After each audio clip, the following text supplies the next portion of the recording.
Os melhores momentos de Felca no Altas Horas.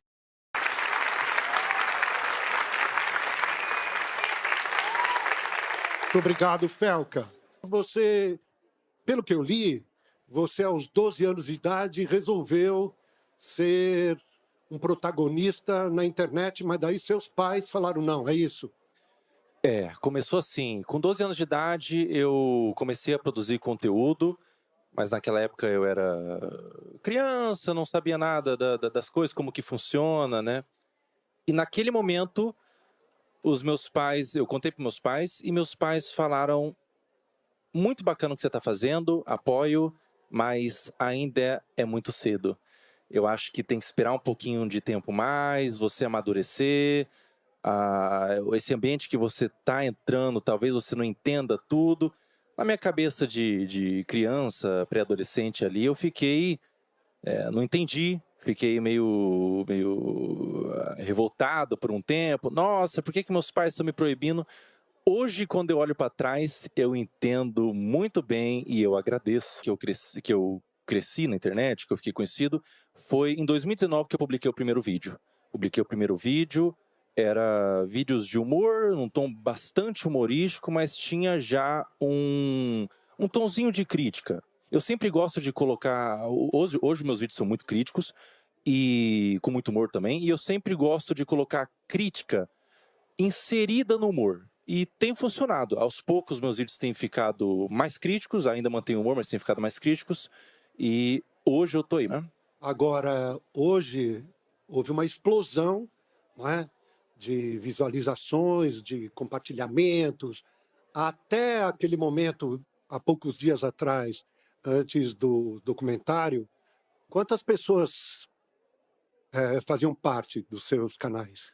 Eu tinha, se for contar em todas as redes sociais, daria talvez 15 milhões a 20 milhões. Eu tinha, na rede social principal, eu tinha 8,8 milhões. E hoje? Hoje, na rede social principal, que eu tinha 8,8 milhões, eu tenho 15 milhões,5 em 5 dias. Foram mais de 7 milhões de seguidores aí em 5 dias e crescendo. O teu vídeo repercutiu muito. Ele repercutiu pela história, né?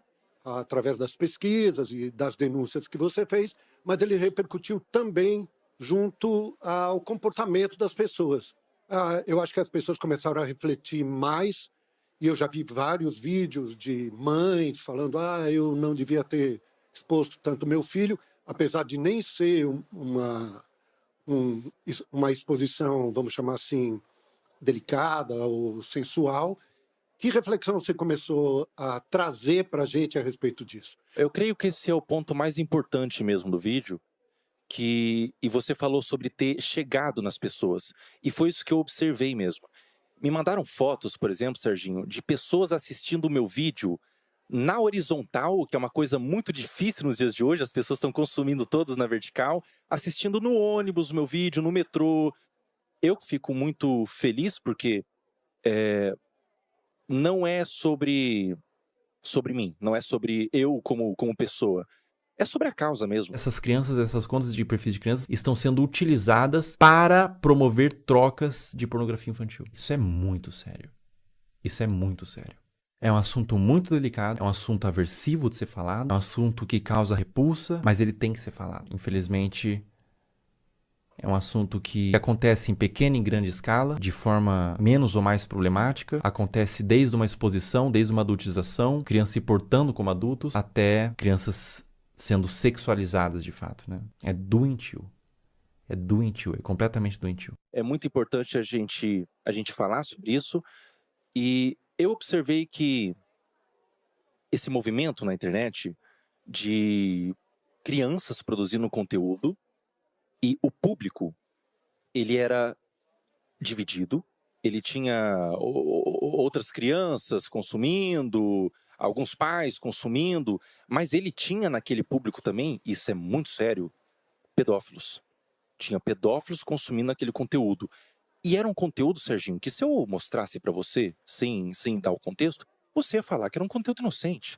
Era uma criança brincando, era uma criança se divertindo ali com as amigas, mas existiam pedófilos, desculpa dizer, eu sei que é forte, cantando aquelas crianças.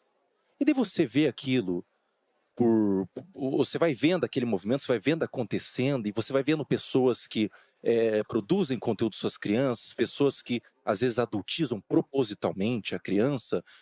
Se você não sente uma indignação, você não é um ser humano. E eu senti uma indignação, tinha um público e falei, simplesmente, liguei a câmera, na minha simplicidade, o estúdio que você vê branco lá, o estúdio contratado, é o meu quarto. É o meu quarto, é a minha câmera ali que eu liguei, falei. As reuniões de pauta era eu e meus amigos, que a gente entrava em ligação, conversava, cara, isso aqui tá legal, isso aqui não vai, isso aqui vai. E causou um movimento tão gigantesco, Serginho, que agora, nesse momento, tá sendo meio nebuloso, tá sendo meio difícil de cair a ficha. Mas é um convite para as pessoas que estão assistindo, todo mundo que está aqui na plateia, é um convite para vocês entenderem que vocês têm voz. Existe um poder nas pessoas. Você vê algo que está errado e falar, denunciar. Na sua simplicidade, as pessoas ouvem. Existe bondade no mundo. Mas e o consumo? Consumo direto consumo. De crianças e adolescentes frente à tela. O consumo ele tem que ser, na minha opinião, supervisionado. O pai tem que supervisionar o que a criança consome na internet, porque é muito fácil é muito fácil, o algoritmo mesmo é trabalhado para isso. É muito fácil a criança sair de uma animação divertida, que ela se diverte, para um conteúdo não apropriado. É muito fácil isso acontecer. É um movimento que acontece muitas vezes. E se você, enquanto pai, tiver a capacidade de supervisionar o seu filho com 10, 11, 12 anos, ele pode consumir de forma moderada, na minha opinião, mas se você não tem a capacidade, se você não consegue ser um pai presente, se você trabalha muito, às vezes tem muitas ocupações e tudo mais, na minha opinião, bloqueio. E uma outra coisa é não sobre consumo, Serginho, é sobre produção de conteúdo. Criança não tem que produzir conteúdo na internet. Não tem. A internet é um ambiente, todo mundo que está aqui sabe que a exposição não é algo fácil de lidar. A exposição vem com críticas, vem com pessoas comentando sobre você, comentando sobre aparência, vem com às vezes um assédio, e a criança não está preparada para receber qualquer tipo dessas coisas. Então, criança não deve produzir conteúdo na internet. Internet é um ambiente para adultos. Muito bem. Tem alguém que gostaria de fazer perguntas aqui? Você aqui, vamos começar. Como é seu nome? Tudo bem? Tudo bem? Mais para ver sua opinião, assim, porque a gente sabe que isso não é de hoje. Não começou a postar os vídeos, principalmente do caso que você falou no vídeo, não começou esse ano, já é de muito tempo. Por que você acha que demorou tanto para tomar essa proporção, para as pessoas começarem a prestar atenção nisso? Essa é uma pergunta boa, Ana. Eu acho que existiam muitas pessoas falando sobre, já era uma coisa bem pública, assim, era relatado. Eu acho que talvez faltou uma mobilização mais numerosa mesmo. Eu acho que foi uma questão de alcance que atingiu. E o alcance vem quando uma pessoa decide. Eu acho que não vem quando a pessoa tem muita autoridade ou qualquer coisa do tipo. Eu acho que o alcance vem quando a pessoa decide reunir informações importantes desde o cerne da questão. Então, reunir provas, pesquisar, denunciar. Quando ela faz ela reúne informações em um vídeo que seja também fácil de consumir, porque muitas pessoas fazem vídeos, falam sobre, mas não querem se envolver. Elas falam de forma meio assim, direta, comentam só para ganhar alguma coisinha em troca. Quando a pessoa decide colocar a cara mesmo, não é sobre a autoridade da pessoa, é talvez sobre o ímpeto de realmente querer causar uma mudança. Eu acho que tem a ver com isso. Quem mais, por favor? Aqui, você. Fala, garoto. Como é seu nome? Opa, prazer. Meu nome é Lucas. Queria perguntar pro Felca o que foi mais difícil para você depois dessa denúncia que você fez através do documentário, se foi montar, editar o vídeo, juntar essas várias denúncias, né, que você juntou para fazer esse documentário, ou o que teve de repercussão, seja positiva ou negativa. Com certeza o que foi mais difícil foi reunir essas informações, porque parte da demora da postagem do vídeo, eu fiquei 1 ano fazendo essa pesquisa, de ser um tema, foi eu sozinho fazendo essa pesquisa, e é um tema tão aversivo que se você não tem se você não tem um sangue de barata, e eu não tenho, você não consegue ficar nisso por 30 minutos ao dia. Eu ficava vendo aqueles materiais e procurando e buscando, e ficava com tanta agonia, tanta amargor assim na boca, que eu, pela minha saúde mental, vou dar um tempo, vou fechar o notebook e vou voltar amanhã. Então, esse foi o mais difícil. A repercussão, por mais que seja muita coisa acontecendo ao mesmo tempo, é muito positiva. Eu estou muito feliz porque estão dando luz para essa causa, eu creio que possa haver mudanças. Então, é extremamente positivo. Eu estou super realizado, super satisfeito. Mas, por outro lado, tem gente que não gostou. E eu queria saber como é que você recebeu, e se foram só críticas ou chegou até ameaças? Algumas ameaças, sim, Serginho. Algumas críticas, alguns movimentos de difamação, de tentar descredibilizar e tudo mais. Como eu recebo isso, a gente sabia, eu sabia o que eu estava fazendo, a gente sabia, eu e meus amigos, eu e minha equipe de editor e tudo mais, as pessoas que estavam por trás, a gente sabia que o que a gente estava fazendo era grande e tudo era esperado. Tudo era esperado. Olha, a gente não sabe exatamente o que vai acontecer, mas vai vir ameaças, vai vir, talvez venham alguns processos, talvez venha gente insatisfeita com o que eu fiz.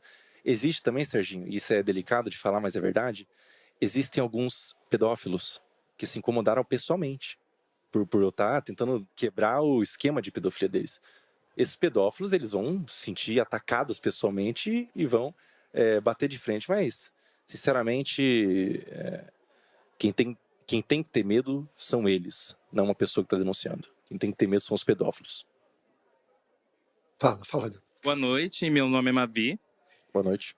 E a minha pergunta é, depois da repercussão do seu vídeo e a ação do Ministério Público, o que você acredita e qual mecanismo podemos usar para proteger as nossas crianças das redes sociais?